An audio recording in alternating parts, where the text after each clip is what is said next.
My son calls me at the same time every night and asks, "Are you alone?" If I say yes, he hangs up. If I say no, he insists on knowing who's with me. Last night, I lied and told him I was alone. I never imagined that it would save me. But before we continue, if you haven't subscribed yet, do so to stay up to date with the most shocking and real stories happening around you. The phone always rang at exactly 10:47 p.m. for 3 months straight. That shrill sound cut through the silence of my living room like a blade through paper. I would sit in Peter's old armchair, the one by the big window that overlooked the pear trees, and weep. Sometimes I pretended not to expect it, but I always did. "Are you alone?" My son Connor would ask every night the same question. If I said yes, he hung up. If I said no, he wanted to know who was with me and why. Tonight I lied. I said yes. And for the first time, he didn't start lecturing me about keeping my doors locked or checking the alarm. He just went silent, and then the line went dead. The wind pressed against the window. The house groaned softly in the cold. Something about the stillness made my stomach tighten. Peter's old reading glasses sat beside me on the table, untouched since the day he died. I found myself holding them, as though they could answer what my instincts already screamed. Something was wrong. I heard the faint rattle of the kitchen door handle. My heart stilled that door was locked. I checked it twice then. A slow turn, metal scraping softly against metal. I stayed frozen in the armchair, barely breathing through the doorway. The moonlight touched the mud room window. A shadow moved across it. Someone was outside, someone trying to get in. And then I saw it. When the shadow disappeared and silence returned, a white envelope lay on the kitchen table, placed perfectly in the center. For a long moment I couldn't move. The kitchen looked exactly as it had before dinner. The clean dishes stacked on the counter, the pear-scented candle flickering by the sink. Everything was ordinary, except for that single white envelope resting in the middle of the table, as if someone had measured the space before setting it down. I forced myself to stand. My knees trembled as I crossed the floor. The envelope was thick, expensive, the kind people used for weddings or formal invitations. No name, no handwriting, only the faint scent of two. Tobacco and rain. I should have called the police, I knew that, but instead I opened it.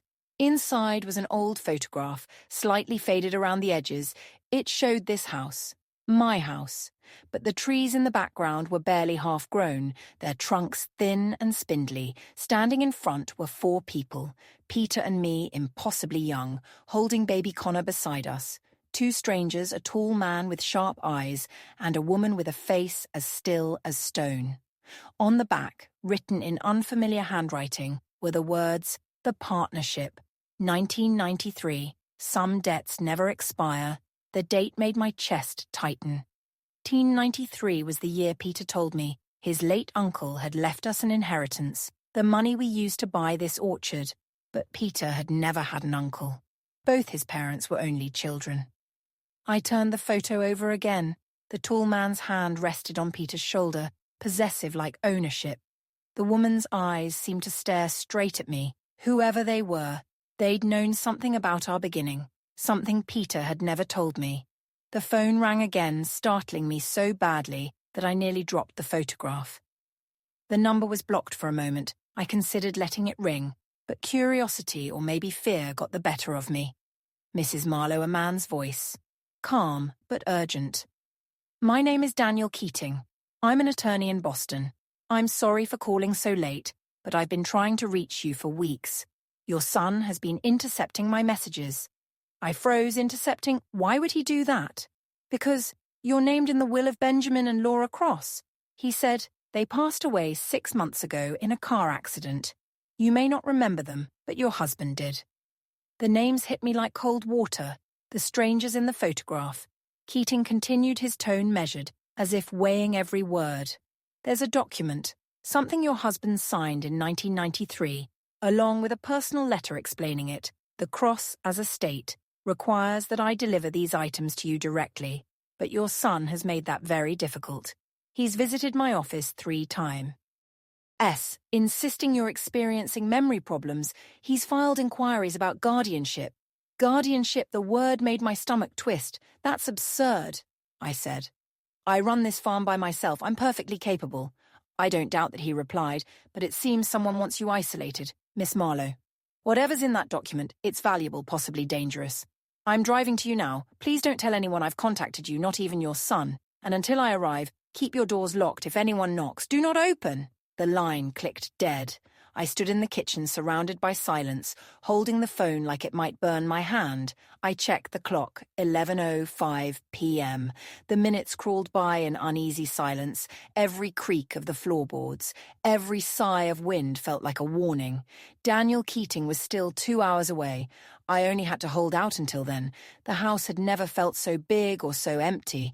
I turned off the kitchen light and started up the stairs toward my bedroom when I heard the sound of a key sliding into the front door lock. Mom Connor's voice, calm, almost gentle. "Are you awake?" My heart pounded. I hadn't told him about Keating's call, hadn't even mentioned the envelope. Why was he here? I stayed quiet, listening.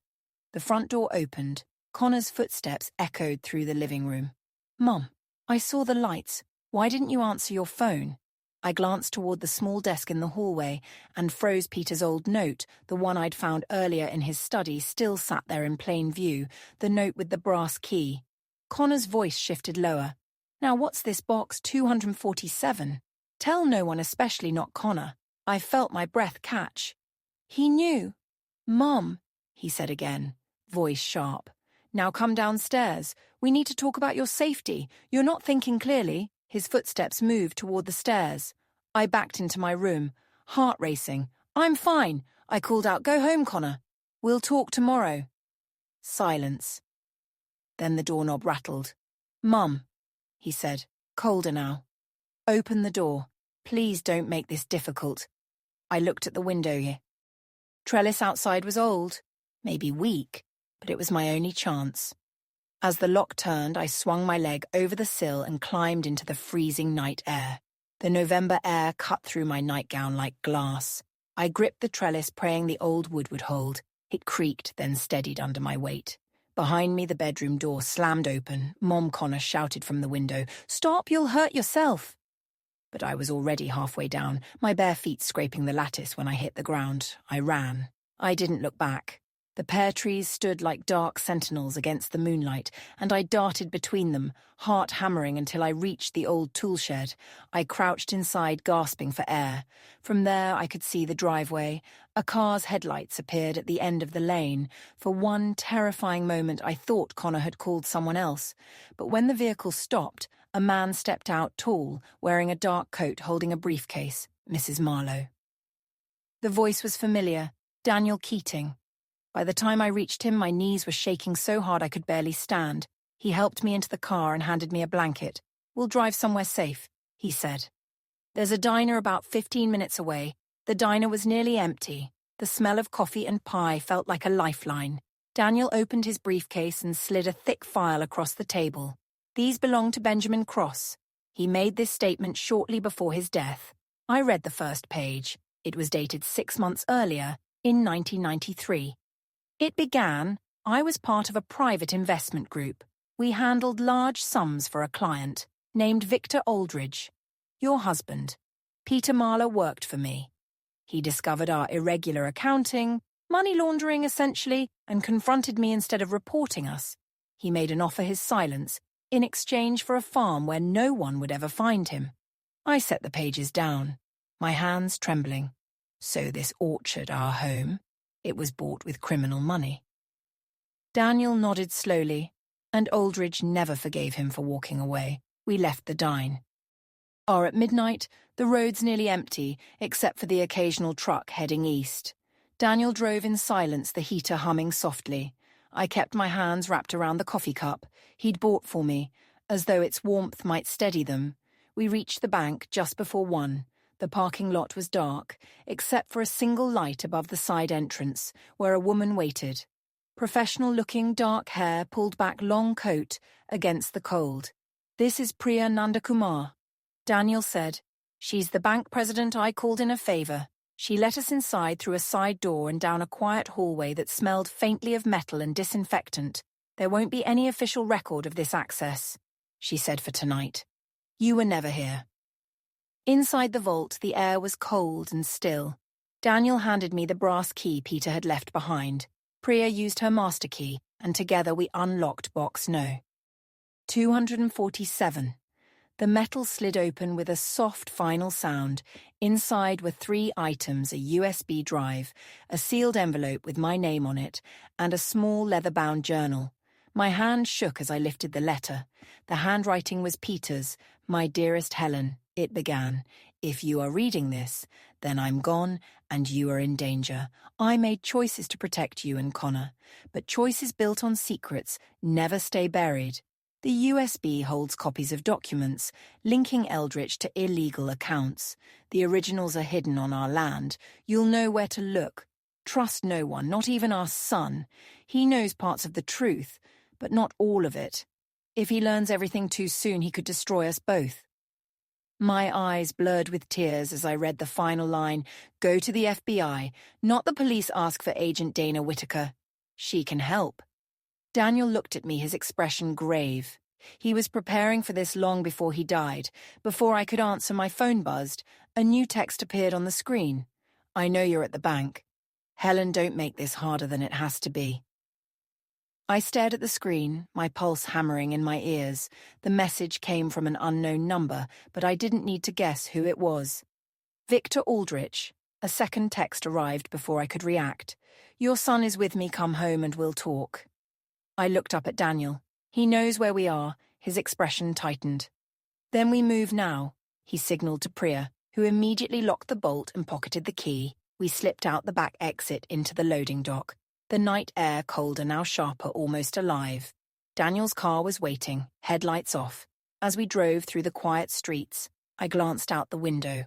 A dark SUV had appeared 2 blocks behind us, keeping its distance. "He's following," I whispered. Daniel didn't look back. "Let him.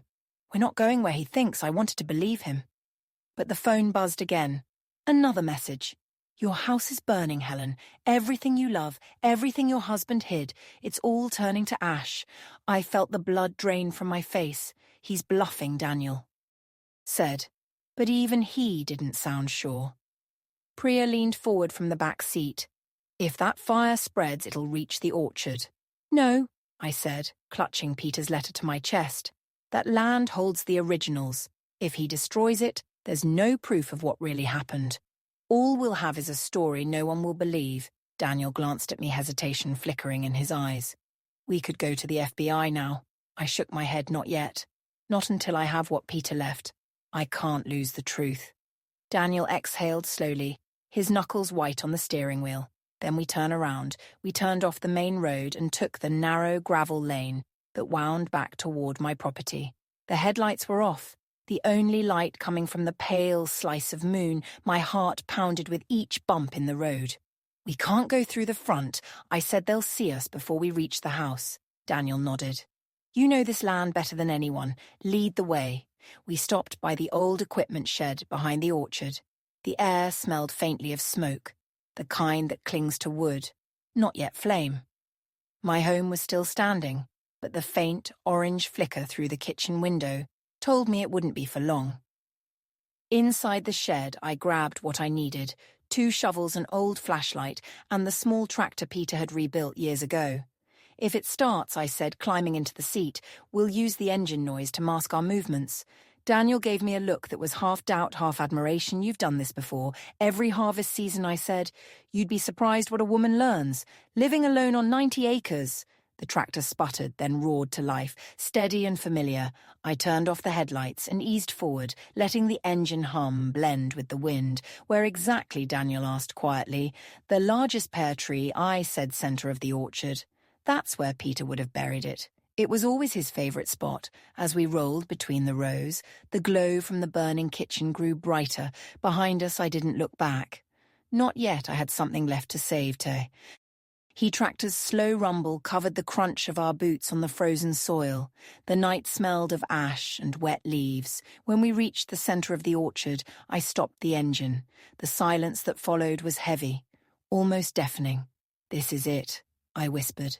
He planted this tree the first spring we moved here. Daniel handed me a shovel. The ground was hard, half frozen, but I dug anyway. Each strike felt like a heartbeat, pounding out years of fear and questions. A car door slammed in the distance. Headlights swept briefly across the far rows of trees. I crouched low. 2 figures were moving toward us.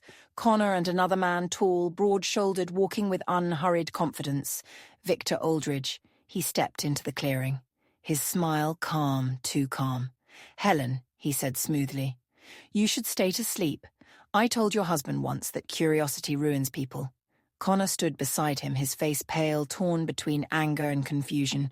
"Mom, please stop. He just wants the documents." "You don't understand how deep this goes." Daniel spoke first. "She understands perfectly. You're obstructing a federal investigation." Mr. Aldridge, walk away. Aldridge chuckled.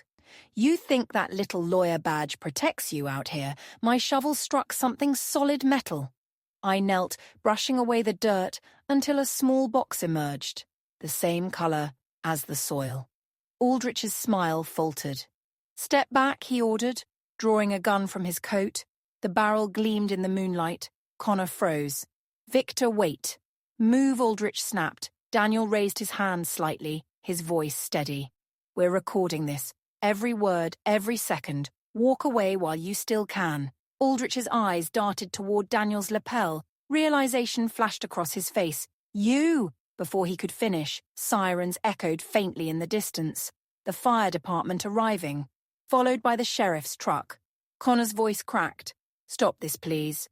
For a moment, everything froze, the sound of sirens growing louder, the wind cutting through the branches. Then Connor stepped forward, positioning himself between an Aldridge's gun and me. "Enough," he said.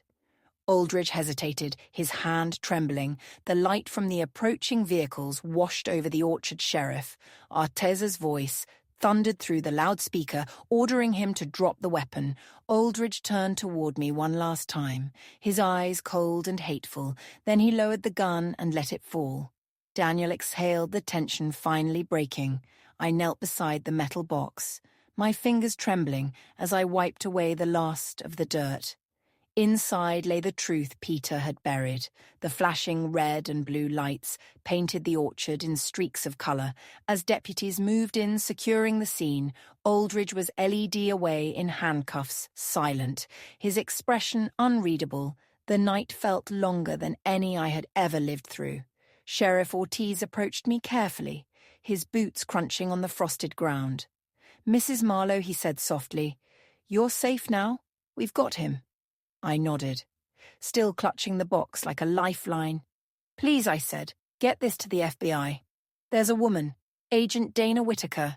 My husband trusted her. We'll make sure she gets it," Ortiz said, glancing toward Daniel, who was already calling his contacts in Boston. Behind the sheriff, 2 firefighters emerged from the smoke near the house. One shook his head. "Kitchen's gone, but the structure's holding. You got lucky, Mom." Lucky, that word sat strangely on my tongue. They escorted Savannah out next. Her wrist bound, her face streaked with sudden tears. She wouldn't meet my eyes.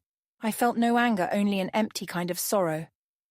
Connor stood apart from her, arms crossed, shaking. When I looked at him, he tried to speak but couldn't find the words. I stepped closer and said quietly, "Read your father's letter, Connor. All of it. Then decide who you want to be." He lowered his head. "Yes, Mom." The wind picked up through the trees again, carrying the faint smell of smoke and pears. Dawn was just starting to touch the edge of the horizon. Spring returned to Yakima Valley with the soft green of new leaves and the hum of bees in the orchard. The fire. Damage had been repaired, though the kitchen still smelled faintly of primer, and fresh wood life had begun to steady itself. One slow morning at a time, Aldridge was awaiting trial in federal custody. 2 of his associates had already confessed, linking him to the laundering. Peter uncovered decades ago, Savannah had accepted a plea deal. Her name hadn't been spoken in this house since. Connor came by one Saturday morning, carrying a coffee cake, the kind Peter used to love. He stood at the porch steps, nervous. Older somehow. "I've been helping the sheriff with the property inventory," he said. "They said you could use an extra pair of hands for spring maintenance." I studied him for a moment. The anger was gone from his face. What remained was exhaustion and maybe regret. "All right," I said, nodding. "But you start at 6. Gloves on, no excuses. Trust isn't something you ask for, Connor. It's something you earn again. Day by day." He nodded once, eyes wet but steady, understood. He walked beside me toward the rows of pear trees, sunlight glinting on the wet grass. For the first time in months, the orchard felt alive again, quiet, honest, forgiving in its own way. Sometimes healing doesn't sound like words, it sounds like 2 shovels striking earth in rhythm. I used to think safety meant keeping quiet, locking the doors, staying invisible, not stirring old ghosts, but silence doesn't protect you. It only hides the danger until it decides to find you again. What saved me wasn't luck. It was documentation timing and the courage to trust the right people. At the right moment, Peter tried to shield me with secrets, but in the end, truth was the only thing that could keep us safe. If you're ever made to feel isolated, in the name of concern, write things down, tell someone you trust, protect your records, and don't let fear turn into silence. I'm not a hero, I'm just a woman who finally trusted her instincts and learned that peace is built on action, not hope. Thank you for watching this video. Share your thoughts in the comments. I truly value every story and every voice. Don't forget to subscribe to Tears and Strength and share this video with your friends.